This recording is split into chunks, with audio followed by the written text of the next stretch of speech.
All right, all right. Captain Henry here. Hey, good day. Hey, how's it going? A quick note here on airplanes before we can even take off. We have a comprehensive checklist that we need to go over. Let's get started. I want to show you a couple things that's very important, and if you don't do them, you could miss. And I don't want this thing to come down before I'm ready. Just like a business, we need to have a checklist. So hang on. I'm going to look at this checklist. Before I get into the plane, we have a checklist. It's called checklist 1 and 2. Both, okay, so we have outdoor, we have some things we do before we even get in. And one is we turn on our lights, we lower the flaps and make sure the stall horn is working. All right. What is it in your business that you do? The stall horn? Do you have a stall horn in your company? Maybe lunchtime? See, when you hire people in your company, they need to know what's expected of them. And I find that is one of the biggest things in business.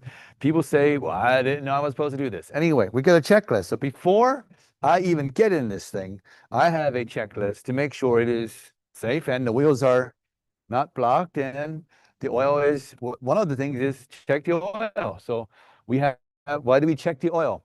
Every time before we take off, we check the oil. In cars, we don't even check our oil. The low oil light comes on and we're like, oh, we got to take it to the dealership. There's something wrong. What if you checked your oil every morning before you even took off for work?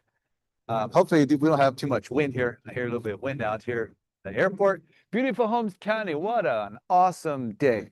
Okay, continuing down our checklist, we have left wing, we have right wing, we have behind the wing, we have front of the wing, we have tires, air pressure in our tires. What what is it in a company that we could compare with air pressure? You know what it is? What is your temperature, your relationship with your team? Are you more like a transactional business owner? Or are you like more on the emotional side, like a team player? What is it? Where can you improve? You need to have a checklist.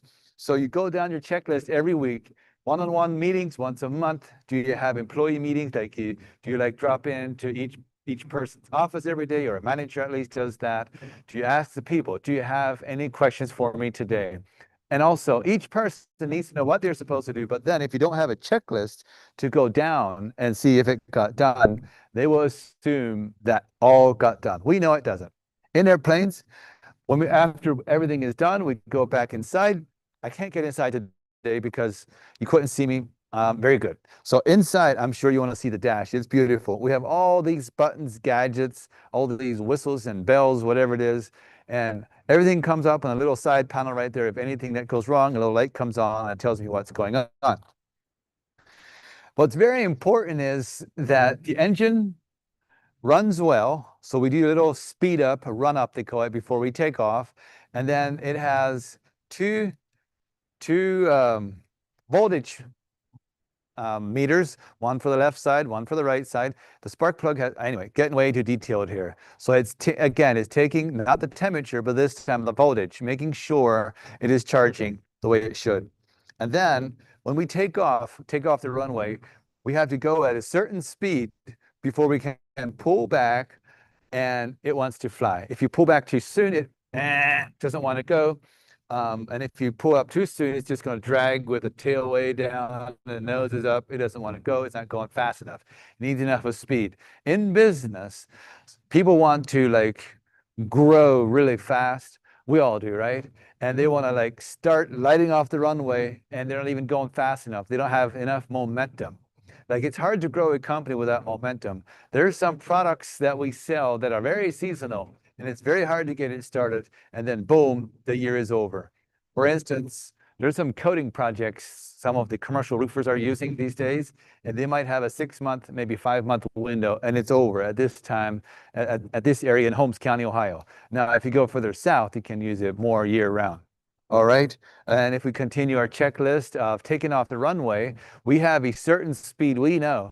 For me, I have to hit about 75 knots before I can pulling back and get the feel if she wants to fly or not. I can't make it fly. She has to want to fly. And I have to know when that time is right. So when your company is ready to grow, you need some key indicators telling you, yes, my company is ready to grow. We need to hire more people. Hiring more people before you're ready to grow will just stagnate your growth. It won't work, right? And so how do you get enough of leads in your company, get enough of growth, get enough of sales before you can hire another person on, who knows, service, Like I look at companies at like 4 different areas. The first one is leads. You got to get a lead. You got to get somebody into, into your company, into your funnel that possibly wants to do business with you. Then you have the salesperson that's going to sell that job. Without sales, nothing goes these days, right? And then after you sell, it goes into service. Are you able to provide a good service? Are you able to keep them happy, make them happy, do a good job? And then it goes to the fourth one, which is the financials. So a lot of companies, they have financial burdens on them that they shouldn't have, or they have debt, or they have lots of vehicles that they are trying to buy, or they rent space that's expensive.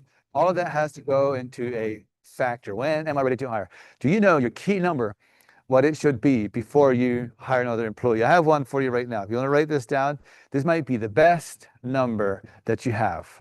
The number is anywhere from 200,000 to 500,000 per employee. Now, for contractors, you don't want to get anything less than 200,000. I'm talking about sales. So every 200, that's the lowest you can go. So maybe 350 to 400,000 sales per employee. You're ready to hire another employee.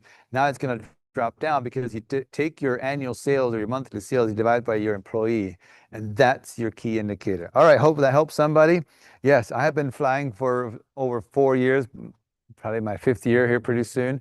And I'm telling you, when I started flying, it was very difficult. Had to really, really learn and dig in and learn and practice. Took a lot of practice.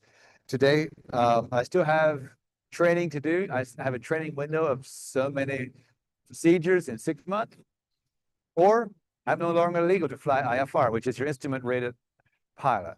Now, in business, how long can you fly without a checklist for yourself or a checklist for your employee?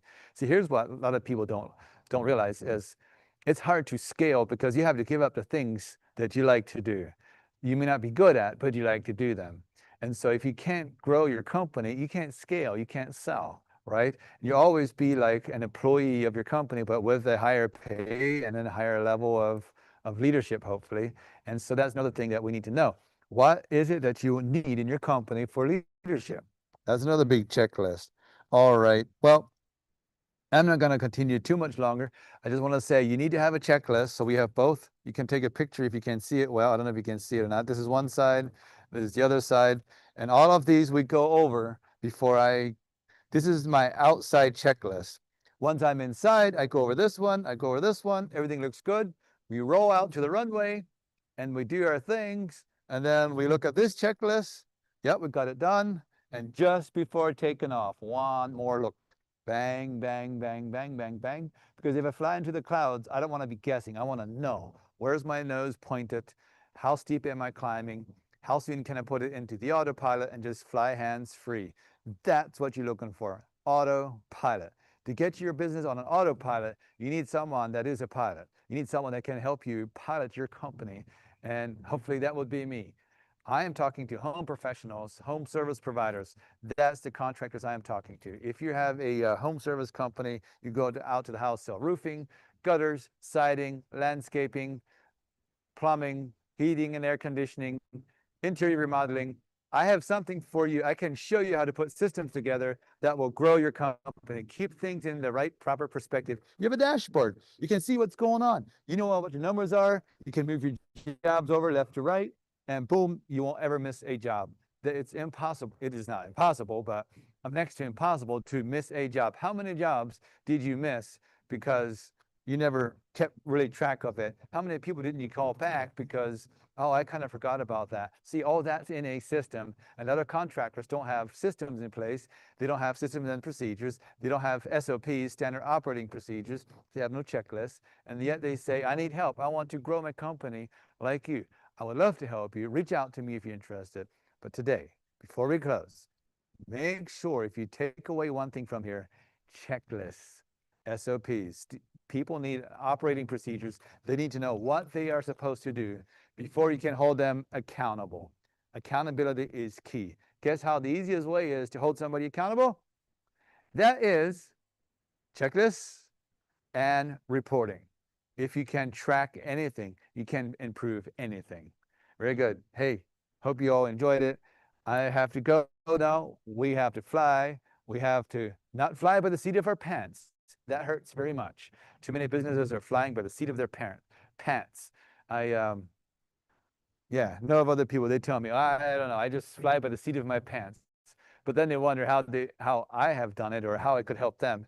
And when I tell them, they don't want to do that. Well, I'm not very good in scheduling. I'm not very good in appointments. I'm not very good with a calendar. Right, understood. I will help you find somebody that can do just that. You need to delegate your weaknesses and you stay with your strength. Improve on your strength, get better on your strength, and then somebody else comes and augments what you're not that good at. There's 2 people. Pretty soon there's 3 people. Pretty soon there's 4. And then you have a team. Then you grow and you got more things to learn there. All right, good. Don't be flying by the seat of your pants. Okay, I have to fly. Thank you so much. And we'll talk soon. Cheers.